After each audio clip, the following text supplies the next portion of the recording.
যখন ওসমান হাদি গুলিবিদ্ধ হলেন, তখন একটা আশঙ্কা হয়েছিল যে এইটার ফলে একটা ইমোশন ক্রিয়েট করা হবে এবং এই ইমোশনের আড়ালে কিছু এজেন্ডা যেটা হয়তো আগে বাস্তবায়ন করা যায়নি, সেই এজেন্ডাগুলো বাস্তবায়ন করা হবে। এখন এই ইমোশন ক্রিয়েশনের পেছনে সরকারও বেশ অবদান রাখলো। তারা প্রত্যেক দিন একটা করে বিবৃতি দেওয়া, তাকে জাতির মেরুদণ্ড বলা, তাকে নিয়ে সারা দেশে মসজিদ মন্দিরের প্রার্থনার ডাক দেওয়া, সবকিছু করে এক ধরনের একটা আবহ সৃষ্টি করা হলো যে ওসমান হাদির মৃত্যু দেশের জন্য একটা অপূরণীয় ক্ষতি হয়ে যাবে এবং এটার জন্য দায়ী কে। তো এখন দেখেন দায়ী কে এটা বানাতে গিয়ে তারা মানে পুলিশের তদন্তের উপর কিন্তু কে নির্ভর করেনি। তারা জাস্ট সামাজিক মাধ্যমে ছবিতে দেখলো হাদির পাশে একজন দাঁড়ানো এবং তাদেরকে ধরে নেওয়া হলো যে সেই ছিল মোটরসাইকেলে আরোহী এবং সে ছাত্রলীগের সাবেক নেতা, দেয়ারফর ছাত্রলীগ এটা করিয়েছে এবং এরা দুজন মোটর চালক, সাইকেল চালক এবং খুনি, তারা দুজনেই ভারতে পালিয়ে গিয়েছে। দেয়ারফর মানে জিনিসটাকে খুব দ্রুত সাজানো গেল যে এটা আওয়ামী লীগ করেছে এবং এটা ভারতের সহায়তা করেছে, কারণ তারা ভারতে গিয়ে আশ্রয় নিয়েছে। তো ওই পয়েন্টটা যখন তৈরি হয়ে গেল, তখন আপনি যাকেই আওয়ামী লীগের দোসর বলে ট্যাগ দিবেন বা ভারতের দালাল বলে ট্যাগ দিবেন, তাকেই আপনি আক্রমণের একটা লাইসেন্স আপনি নিজেকেই লিখে দিলেন। এবং যেদিন হাদি মৃত্যুবরণ করলো বৃহস্পতিবার সন্ধ্যায়, তখন থেকেই কিন্তু সরকারের উচিত ছিল, আর সরকার নিশ্চয়ই একটা আশঙ্কা করছিল, কারণ মোহাম্মদ ইউনূস তার জাতির উদ্দেশ্যে ভাষণে কিন্তু সবাইকে শান্ত থাকার আহ্বান জানালেন। কেন জানালেন? কারণ তিনি জানতেন, তার নিশ্চয়ই খবর ছিল যে এখানে একটা কিছু অঘটন ঘটানো হতে পারে এই ইমোশনের আড়ালে। তো উনি কিন্তু কোনো প্রস্তুতি নেননি। উনি কিন্তু তার সেনাবাহিনী বলুন, পুলিশ বাহিনী বলুন, কোনো বাহিনীকেই কোনো নাজুক জায়গায় কিন্তু তারা অবস্থান নেয়নি। এবং যার ফলে হলো কি, তারা যথারীতি যেটা তারা সবসময় হুমকি দিত সেই কাজটা করে বসলো এবং তাদেরকে থামানোর জন্য কেউ ছিল না। এবং শুধুমাত্র যখন ডেইলি স্টারের ছাদে 25 থেকে 30 জন সাংবাদিক আটকে পড়ে যখন তারা সোশ্যাল মিডিয়াতে টেক্সট করা শুরু করলো যে তারা নিঃশ্বাস নিতে পারছে না, তারা মারা যেতে পারে এরকম আশঙ্কা করছে, সে তখনই মনে হয় সবার টনক নড়ল যে জিনিসটা নিয়ন্ত্রণের বাইরে চলে যাচ্ছে, নাগালের বাইরে চলে যাচ্ছে। কারণ ওখানে যদি একজন সাংবাদিক মারা যেত, এটা কিন্তু পুরো সিনারিওটাকে পাল্টে দিত। সো তখনই সেনাবাহিনী এসে জনতাকে, ছাত্র জনতাকে শান্ত করে এদেরকে নিয়ে আসলো। কিন্তু সেখানেও দেখা গেছে যে সেনাবাহিনী কিন্তু এখানে অ্যাকশন বলতে ছিল তাদেরকে উদ্ধার করে নিয়ে আসা, যে সাংবাদিকরা ট্র্যাপড হয়েছিল তাদেরকে উদ্ধার করে নিয়ে আসা। কিন্তু যারা এই আক্রমণটা করলো, যারা ক্রিমিনাল, তাদের বিরুদ্ধে কিন্তু কোনো অ্যাকশন তারা নেয়নি। যদিও তাদের ম্যাজিস্ট্রেট তাদের অ্যারেস্ট করার দরকার, মানে পাওয়ার তাদের আছে। তো আমি হয়তো মানে বলা যেতে পারে যে সরকার হয়তো মনে করেছে যে এই সময় হাদিকে নিয়ে এত আবেগ দেখানো হচ্ছে, এত ক্ষোভ প্রকাশ করা হচ্ছে, এখানে সেনাবাহিনী আর এরা যদি মুখোমুখি হয়ে যায় তাহলে পরিস্থিতি হয়তো আরো জটিল হয়ে যাবে, আরো খারাপ হয়ে যেতে পারে। এখানে যদি গোলাগুলির ঘটনা ঘটে যায়, যদি মানুষ মারা যায়, তাহলে তো আরো খারাপ হয়ে যাবে। হয়তো সেই কারণেই তারা সেনাবাহিনীকে নির্দেশ দেয়নি কোনো অ্যাকশনে যাওয়ার জন্য, এবং যার ফলে প্রথম আলো এবং ডেইলি স্টারকে বিসর্জন দেওয়া হলো আর কি সেই সেই বেদিতে আর কি বলতে পারি, যে তাদের সেই স্থিতিশীলতা বজায় রাখার প্রচেষ্টায় ডেইলি স্টার আর প্রথম আলোকে বলি হতে হলো। স্থিতিশীলতা বজায় রাখার জন্য নাকি অস্থিতিশীল করার জন্য? বলছি এই কারণে, দেখুন যখন তারা ভাঙতে গেল, প্রথম আলোতে গেল, প্রায় 1.5 ঘন্টা 2 ঘন্টা তারা প্রথম আলোতে তাণ্ডব চালিয়ে তারপরে তারা গেল ডেইলি স্টারে। প্রায় 2টা ঘন্টা সমানে তারা তাণ্ডব চালালো। একটি পুলিশও কোথাও আপনি দেখবেন না। 3 ঘন্টা পরে সেখানে সেনাবাহিনী এলো, তারও পরে এলো ফায়ার সার্ভিস।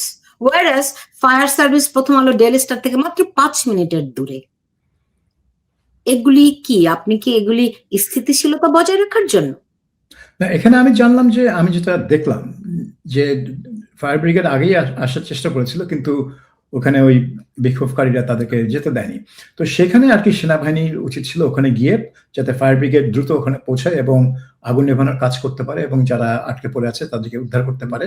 সেই কাজটা পরে সেনাবাহিনী এসেছে 2 ঘন্টা পরে। সো ওইটা আমি বলছি যে এখানে আমার মনে হলো যেন যে আগেও যেটা হয়েছে সে একই কাণ্ড, কিন্তু যে যখনই এই গোষ্ঠী কিছু একটা ভাঙচুর, কিছু একটা কাজ করতে চেয়েছে, সরকার এদেরকে করতে দিয়েছে। অলমোস্ট যাচ্ছে, ঠিক আছে বাবারা তোমরা এটা করো, তোমরা এটা চাচ্ছ, তোমরা এটা করো। যেমন 32 নম্বর ভাঙার বিষয়টা, এখানে 2 দফায় 32 নম্বরে ভাঙা হয়েছে, বুলডোজার নিয়ে আসা হয়েছে, এক্সকাভেটর নিয়ে আসা হয়েছে ঢাকা সিটি কর্পোরেশন থেকে। তো এটা তো অলমোস্ট রাষ্ট্রীয় অনুমোদিত ভাঙচুর 32 নম্বর। তো একই কাণ্ড ঘটেছে এখানে, যদিও এখানে এক্সকাভেটর নিয়ে আসা হয়নি কোথা থেকে, কিন্তু তারাই আগুন ধরিয়ে দিয়েছে বিল্ডিং এ, কিন্তু সরকার এটাকে অ্যালাউ করেছে এটা যাতে হয়। সো এটা সরকার কেন অ্যালাউ করছে? এটার একটা কারণ হতে পারে যে এই যে গোষ্ঠীগুলা যারা আর কি নিজেদেরকে এখন জুলাই বিপ্লবী বলে মানে বর্ণনা করেন এবং ইনকিলাব জিন্দাবাদ স্লোগান দিয়ে মিছিল করেন, এই গোষ্ঠীকে সরকার তাদের নিজের ক্ষমতার একটা উৎস বলে গণ্য করে, যে এদের কারণেই আজকে এই অন্তর্বর্তী সরকার ক্ষমতায়। কাজে এদের সাথে সরকার যেন কোনোভাবে মুখোমুখি না যায়, সেই একটা নীতি হয়তো সরকার মানে অনুসরণ করে, এবং এটা গত 1.5 বছর ধরেই হয়ে আসে। কোনো ক্ষেত্রেই যখন এরা কোনো মব সৃষ্টি করে কোনো কাজ করেছে, সেখানে কোনো ক্ষেত্রেই দেখা যায়নি যে পুলিশ সেখানে গিয়ে হস্তক্ষেপ করেছে। কিন্তু যখনই কোনো বিক্ষোভ যেটা আর কি সরকারকে টার্গেট করে করা হয়েছে বা সরকারের কাছ থেকে কিছু দাবি আদায়ের জন্য করা হয়েছে, যেরকম আনসাররা করছিল, তাদের উপর চড়াও হলো, ছাত্ররাও চড়া হলো, সেনাবাহিনীও চড়া হলো। তারপরে সম্প্রতি শিক্ষকরা আন্দোলন করছিল, তাদেরকে পুলিশ জলকামান দিয়ে টিয়ার গ্যাস দিয়ে হটিয়ে দিল রাস্তা থেকে। তো কাজেই এমন না যে পুলিশ অ্যাকশনে যেতে পারে না, যে পুলিশের মনোবল এতই ভঙ্গুর যে তারা কোনো অ্যাকশনই যেতে পারে না। তারা যেতে পারে যদি সরকার সেটা চায়। তো এইসব ক্ষেত্রে আমরা দেখছি সরকার সেটা চায় না। এই গোষ্ঠীগুলো যারা আর কি জুলাই বিদ্রোহের সাথে, জুলাই আন্দোলনের সাথে জড়িত ছিল এবং যারা এখনো রাজপথে সেইভাবেই সক্রিয় আছে, তারা যখনই কোনো কাজ করতে চাচ্ছে, সেটা বেআইনি হোক, সেটা সহিংস হোক, যাই হোক, সরকার সেটাকে থামাবে না বা ঘটনা ঘটে যাওয়ার পর তাদেরকে বিচারের আওতায় নিয়ে আসবে না। এটা সরকারের নীতি, এবং সেই নীতির পরিণতি হিসেবেই আমরা কালকে রাতে দেখলাম ডেইলি স্টার এবং প্রথম আলোর অফিসে অগ্নিসংযোগ। তো আমরা তো এটাও দেখলাম যে প্রথম আলো, আপনি জানেন যে মাহফুজ আনাব এবং মতিউর রহমানের সঙ্গে প্রধান উপদেষ্টা ডক্টর ইউনূসের কত ঘনিষ্ঠ সম্পর্ক। তারা টেলিফোনে কথা বলেছেন, টেলিফোনে আশ্বস্ত দিয়েছেন, কিন্তু প্রথম আলো এখন পর্যন্ত একটি মামলা করেনি, ডেইলি স্টারও করেনি। তা আইনি ব্যবস্থাটা কে নেবে, কিভাবে নেবে? কিন্তু ডেইলি স্টারের একটা বিবৃতি ছিল যেখানে তারা দাবি করছে যে এই ঘটনায় যারা জড়িত তাদেরকে যেন দ্রুত শনাক্ত করে মানে বিচারের আওতায় নিয়ে আসা হয়, সেই আহ্বান তারা জানিয়েছে। তারা মামলা করেনি, কিন্তু তারা এক্সপেক্ট করছে যে মামলাটা রাষ্ট্রপক্ষ থেকে করতে হবে। হ্যাঁ, কারণ এটা একটা সহিংস ঘটনা, এটা তো কোনো ব্যক্তিগত আক্রমণ না, এটা তো কোনো পারিবারিক বিরোধ না, এটা কোনো পাড়ায় তো মারামারি না যে একজনের ছেলেকে আরেকজন এসে থাপ্পড় দিল এবং ওই ছেলের বাপ গিয়ে থানায় মামলা করবে। এটা তো একেবারে অগ্নিসংযোগের ঘটনা, এটা লুটপাটের ঘটনা। সো এখানে ডেইলি স্টার এক্সপেক্ট করতেই পারে যে পুলিশ স্বপ্নদিত হয়ে, এবং অসংখ্য ভিডিও আছে যে কারা এই ঘটনা ঘটেছে তাদেরকে শনাক্ত করা কোনো ব্যাপারই হবে না, অসংখ্য ভিডিও আছে। ডেইলি স্টার এক্সপেক্ট করছে যে এইভাবেই তাদেরকে শনাক্ত করা হবে এবং তাদের বিরুদ্ধে আইনগত ব্যবস্থা নেওয়া হবে। আমি ওই জায়গাটাতেই প্রশ্ন করতে চাই যে তারা কিভাবে এখনো এই সরকারের কাছে আশা করে, যেখানে আপনি বোঝেন, আমি বুঝি, বেশিরভাগ মানুষই বোঝে এই সরকার এই এই সন্ত্রাসী কর্মকাণ্ডগুলোকে স্পন্সর করছে, পৃষ্ঠপোষকতা করছে, তারা তাদের দমন করবে না। সেখানে ডেইলি স্টার কেমন করে আশা করে যে সরকার কিছু করবে? 1 নাম্বার। 2 নাম্বার, দেখুন সেই প্রথম থেকে ধরেন গণভবনে কারা হামলা চালিয়েছে, এটা রাষ্ট্রীয় সম্পদ, সেখানে কারা হামলা চালিয়েছিল ধরে ধরে, কারণ সবার ছবি দৃশ্যমান ছিল, সবার ভিডিও ফুটেজ আছে, একজনকে কি ধরেছে? কারা 32 নম্বরে ভাঙচুর করতে গেল, একজনকেও কি ধরেছে? কারা বাড়ি বাড়ি গিয়ে মবের তাণ্ডব সৃষ্টি করলো, একজনকেও কি ধরেছে? একটি ঘটনায়ও ইভেন এই ডেইলি স্টার প্রথম আলোর সামনে যারা জিয়াফত করেছিল তাদেরকে কি ধরেছে? তাদেরও তো ভিডিও ফুটেজ আছে। তারপরও ডেইলি স্টার প্রথম আলো কেমন করে আশা করে যে এই সরকার আইনি ব্যবস্থা নেবে? তাদের ভরসার জায়গাটা কোথায়? এখন মজার ব্যাপার হচ্ছে যে আমরা মানে মাহফুজ আনাম এবং মতিউর রহমানের সাথে প্রফেসর ইউনূসের যে টেলিফোন কনভারসেশন সেটা যা বর্ণনা সেটা আমরা পত্রপত্রিকায় দেখলাম, কিন্তু সেখানে তিনি কি বলেছেন সেটাই আমরা দেখলাম, কিন্তু তার উত্তরে মাহফুজ আনাম বা মতিউর রহমান কি বলেছেন সেটা আমরা দেখিনি। এখন তিনি বলছেন যে সরকার তাদের পাশে দাঁড়াবে, তো সেটা স্বাভাবিক উত্তরই হবে যে দাঁড়ানো যদি দাঁড়াবে নেই, দাঁড়ানোর দরকার ছিল কালকে রাতে, আজকে সকালে না। আজকে সকালে কি আছে, তার পাশে আপনি দাঁড়াবেন। সো আমি আশা করছি যে মাহফুজ আনাম হয়তো সেরকম একটা জবাবই দিয়েছেন, কারণ তিনি যেহেতু তার পত্রিকা যেহেতু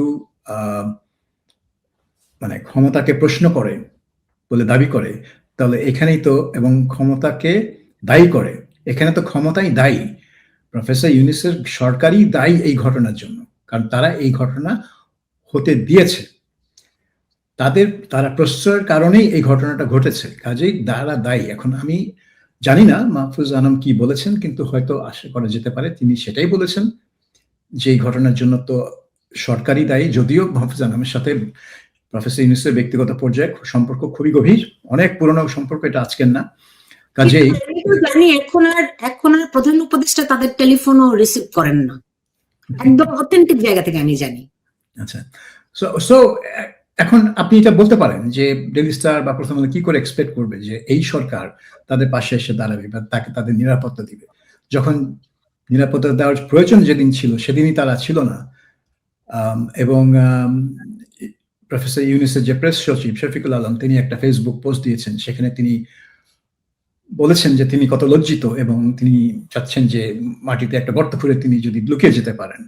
তো আমার মনে হচ্ছে গতকাল রাতে অথবা বৃহস্পতিবার রাতে পুরো সরকারই একটা গর্তের মধ্যে লুকিয়েছিল। এবং কেন লুকিয়েছিল? তারা কি এই যে মব সেগুলোকে ভয় পায়? না, কারণ এই মবগুলো তো যমুনার মুখে যাচ্ছিল না, তারা তো ইউনূস সরকারকে টেনে নামানোর জন্য আন্দোলন করছিল না,